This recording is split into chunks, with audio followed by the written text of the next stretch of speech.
Let's read together Matthew chapter 2 and the first 15 verses. Jesus was born in Bethlehem in Judea during the reign of King Herod. About that time, some wise men from eastern lands arrived in Jerusalem, asking, "Where is the newborn King of the Jews? We saw his star as it rose, and we have come to worship him." King Herod was deeply disturbed when he heard this, as was everyone in Jerusalem. He called a meeting of the leading priests and teachers of religious law and asked, "Where is the Messiah supposed to be born?" "In Bethlehem in Judea," they said, "for this is what the prophet wrote. And you, O Bethlehem, in the land of Judah, are not least among the ruling cities of Judah, for a ruler will come from you who will be the shepherd for my people Israel." Then Herod called for a private meeting with the wise men, and he learned from them the time when the star first appeared. Then he told them, "Go to Bethlehem and search carefully for the child, and when you find him, come back and tell me, so that I can go and worship him too."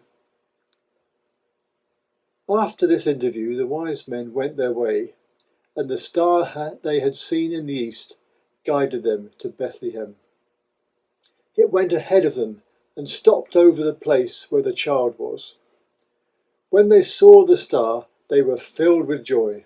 They entered the house and saw the child with his mother Mary, and they bowed down and worshipped him. Then they opened their treasure chests and gave him gifts of gold, frankincense, and myrrh. When it was time to leave, they returned to their own country by another route, for God had warned them in a dream not to return to Herod. After the wise men were gone, an angel of the Lord appeared to Joseph in a dream. "Get up, flee to Egypt with the child and his mother," the angel said. "Stay there until I tell you to return, because Herod is going to search for the child to kill him." That night Joseph left for Egypt with the child and Mary, his mother, and they stayed there until Herod's death.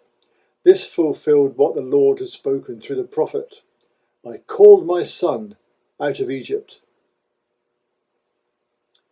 Now it's interesting, as we read the account of the birth of Jesus in Luke 1, how often God used angels in dreams to communicate with the key players in the story.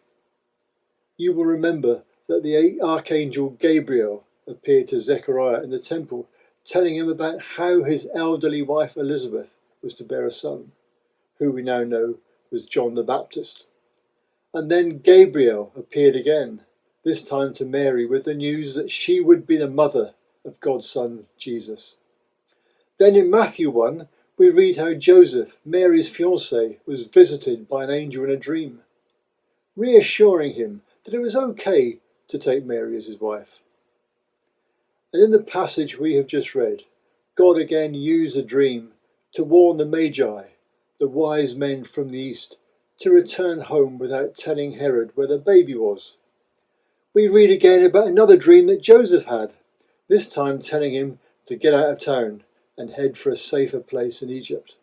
A dream delivered with such urgency that Joseph got Mary and the baby Jesus up in the middle of the night for an immediate departure. Does God speak to us in dreams today? I'm sure he does. From Joel 2:28, we sometimes joke that old men have dreams, but young men have visions. But whatever we have, dreams or visions, we must never close our minds to all the possibilities of communication with God. Often, as I stand with an expectant heart before him, he will speak to me, not with an audible voice, though I have experienced that in the past, but with a thought, an impression, something to mull over and pray about, something to check out with Scripture. And as with Joseph and the Magi, obedience must follow. Have you heard from God recently? Well, he's there for you, and always waiting and wanting to talk.